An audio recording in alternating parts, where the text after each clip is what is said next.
finally got the springs in for the Ford Ranger. They are the 1.5 to 2 inch leveling springs from Rough Country. We'll look at trying to put those in today. A couple other things. I took the plastic trim off the old bumpers. There's a plastic corner on the floor. They didn't look good, so I took them off, and there's a full chrome bumper under there that makes it look smaller and fits the truck way better. I did the same thing on the front, if I can get to it. I did the same thing on the front, and it looks way better without the plastic piece. Then I found this brush guard online from something 80s, 90s small. It seems to fit really well. It's gonna have a winch eventually. I've just got it rough mounted. I'll do the actual full thing in an episode, but right now there's just one bolt on each side on the bottom holding it on. It still seems pretty sturdy, but it needs a brace for the upper mount for the winch. So right here, some of these holes actually have an L bracket that goes back to a brace that this truck doesn't have behind the bumper. So I'll have to pull that whole bumper off, and from here to here at the end of the frame in the front, what I'm going to do is take a 2x4 piece of rectangle steel and weld that as another cross member just right behind the bumper, and then I'll be able to weld or bolt the upper mount for this onto my cross piece, and then I just have to maybe make a couple small slots in the bumper that the bracketry can come through, so I don't have to mess with the bumper too much, but I am going to have to put some holes in this original bumper. It'll be fine. It'll look way cooler. It'll work with a winch.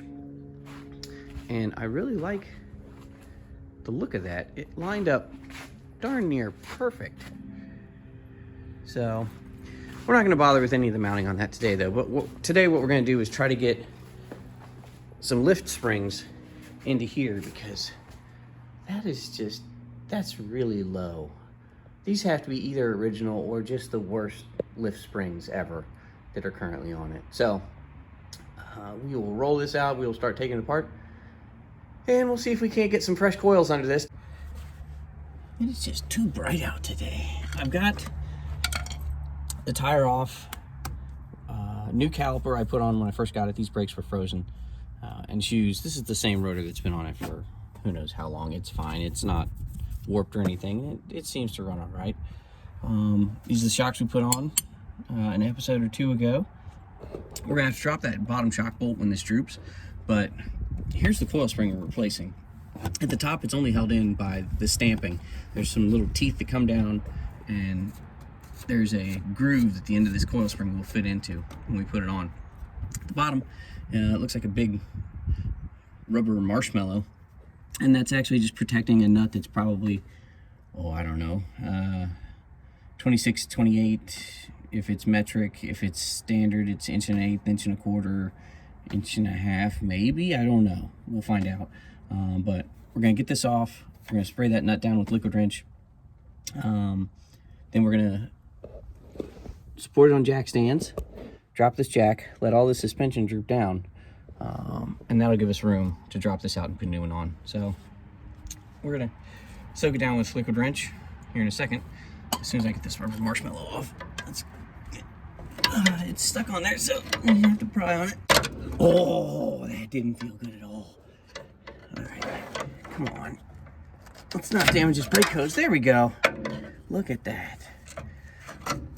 Well, that's just fantastic. That really protected it. Yeah, it's solid rust, and there's not even, I don't know that you could even get that off of there. There's slim to no threads. It's all rust. And that bolt goes all the way through to here.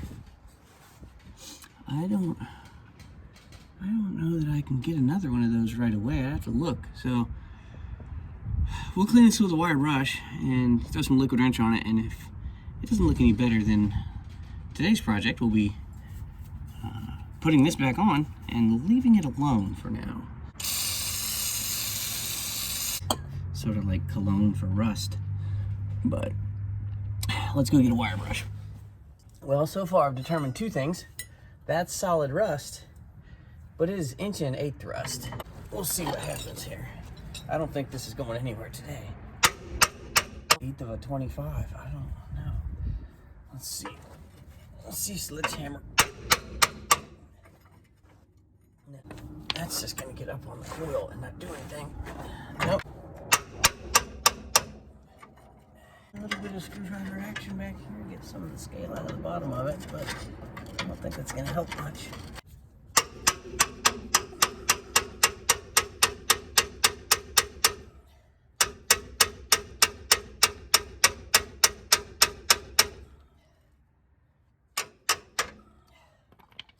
Yeah, I don't think so.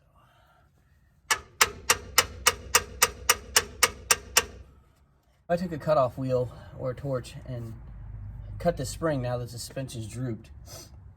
I could then cut this, but I need to get, I don't even know if they still make this bolt. That bolt goes all the way through and actually is what supports this to this side of the twin traction beam. So I don't want to go cutting on any of that until I know I can get that bolt. So, new plan. Let's mess with the front bumper. That's a good idea. Let me put this back together. That 29 7/8. We'll start on that. If we have to cut it back, we can cut it back a little bit. If I cut it to 29 3/4 and have it be 7/8, then it's just more gap to fill. So 29 7/8 it is.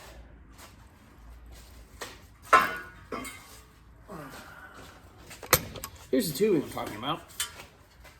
It is 2" by 4" rectangle tubing. So the idea is that's going to go up here, right in between the frame rails as a cross member.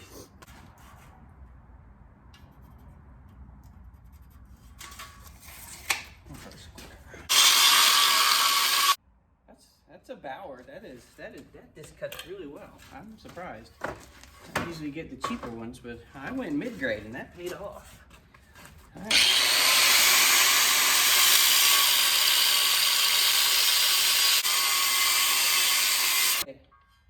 Don't get this one. The switch on here is just, it's garbage. It's a paddle switch, but man, is it touchy and it sticks. Yahtzee. Just, it wants to go. Maybe. Oh yeah. Oh yeah.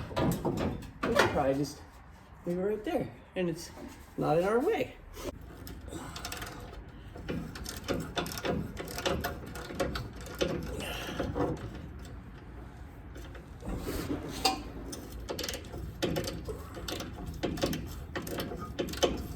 Probably gonna pop. There you go, kapwang!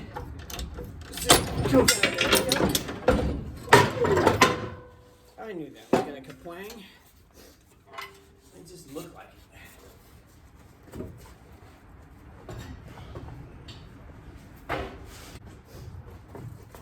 Now we've got everything out of the way. Let's see. Let's grab somehow. How do I get that in there?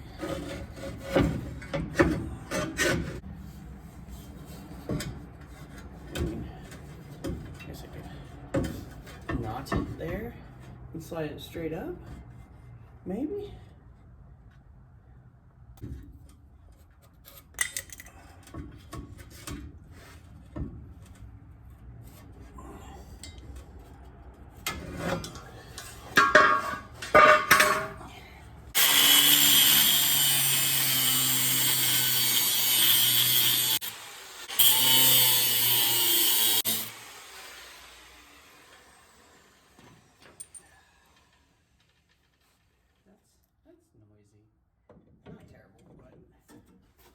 Should be able to get this sort of.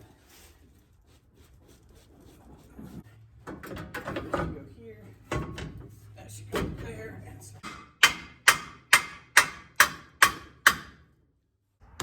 This is now going to be my bumper reinforcement, and we're going to take that winch plate for the upper winch mount. It's going to go right on there like that. F7. It's like playing Battleship. When you're doing this, look up thickness of your metal. Usually this guide under the lid. And go ahead and set it somewhere in the middle of that to get you started.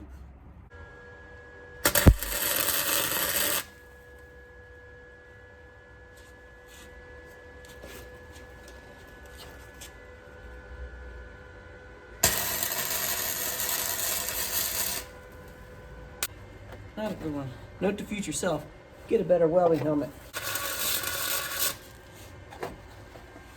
That, well, some of that stuff. It's just, well, I guess I could raise this up. I mean, it's a lift. What am I, an idiot?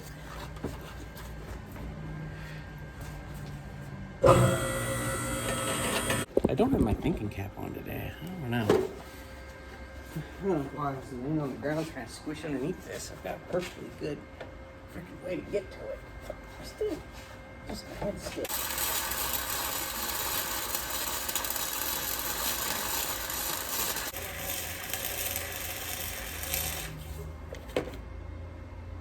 Oh, well, it's a little bit better on that side. It's probably fine.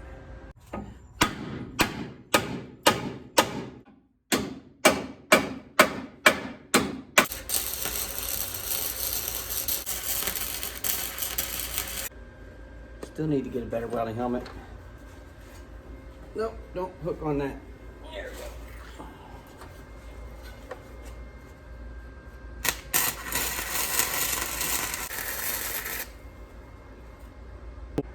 That should do it.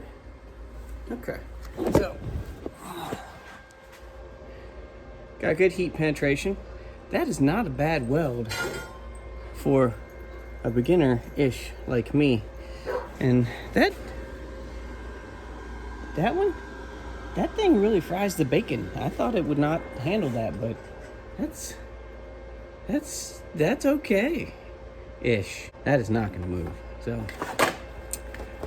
let's take a little break, go get some lunch, and think about it. Well, it's hours after lunch now. This is as far as we got today, so we'll call this part 1. I've got the cross member welded in. That's not terrible. That's probably 1/8 inch, maybe a little thicker steel on both of those. And I'm working with just like a 110 welder, which, you know, if this were structural as far as, you know, I'm building a roll cage, I probably wouldn't do it. But this is really just holding it in place. The frame horns are going to keep it from going anywhere. But it's not terrible. I need to grind those down, clean those up a little bit. And then next, this is going to get cleaned up. This is the upper mount for the winch. So winch plate goes on here in winch. And this will actually get cut down. It used to sit farther back on whatever it came off of. So this is actually going to get lopped down to probably about where this first hole is. Anyways, so that'll get cleaned up and welded. Then the brush guard and bumper can go back on. Then that'll be the end of this project, but that'll definitely be a part 2. There's just no time today. I got sidetracked after lunch. When you got good neighbors, you got to take care of them. So this project got put aside, rolled this off the lift, put the neighbor's car on, figured out what was going on. By the time I fixed it, ate dinner, and got back out here, it's too late to really start anything right now because we're going to work in a little bit. So we will call this the end of part 1. Thanks for watching, and stay tuned for part 2 when I finish up this front bumper and brush guard setup. So I'm really happy with the way this cross member has actually gone in. I don't know why there wasn't one here at the beginning from the factory. That seems like you kind of want something that stiff behind the bumper, but who knows? I'm not a Ford engineer, thank goodness. So that's it. See you next time.